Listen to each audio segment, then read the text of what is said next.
Hello बच्चों, let us see the question. The average energy of the molecules of a monoatomic gas at temperature T is.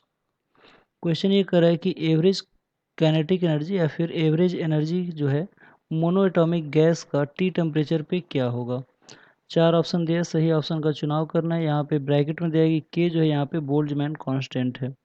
First option में दिया 1/2 kT, second option में कह रहा है कि 2 kT, kT। Third option में कह रहा है 3/2 kT और फोर्थ ऑप्शन में कह रहा है 5/2 kT। तो आइए देखते हैं इस क्वेश्चन का मेन की कॉन्सेप्ट क्या है और फिर इस क्वेश्चन को हम लोग सॉल्व करेंगे। तो की कॉन्सेप्ट में हम लोग समझेंगे कि ये जो क्वेश्चन है ये इक्वी पार्टीशन लॉ के ऊपर बेस्ड है। ठीक है, तो क्या होता है इक्वी पार्टीशन लॉ, इस क्वेश्चन हम लोग समझेंगे भी और देखेंगे भी। तो यानी कि this question is based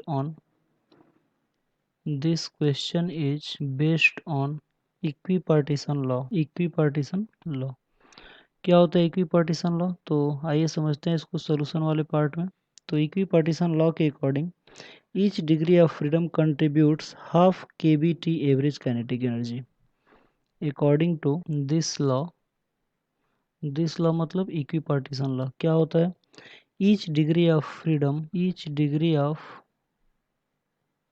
freedom contribute 1/2 kT average energy. हर एक डिग्री ऑफ फ्रीडम जो होता है वो 1/2 kT एवरेज एनर्जी को कंट्रीब्यूट करता है। यही हमारा इक्विपार्टीशन लॉ है। ठीक है, तो अगर हम बात करें मोनो एटॉमिक गैस के लिए, तो फॉर मोनो एटॉमिक गैस जो डिग्री ऑफ फ्रीडम होता है, डिग्री ऑफ फ्रीडम को मैं यहाँ पे DOF लिख देता हूँ शॉर्ट में, ये 3 होता है। ठीक है, मोनो एटॉमिक गैस के लिए।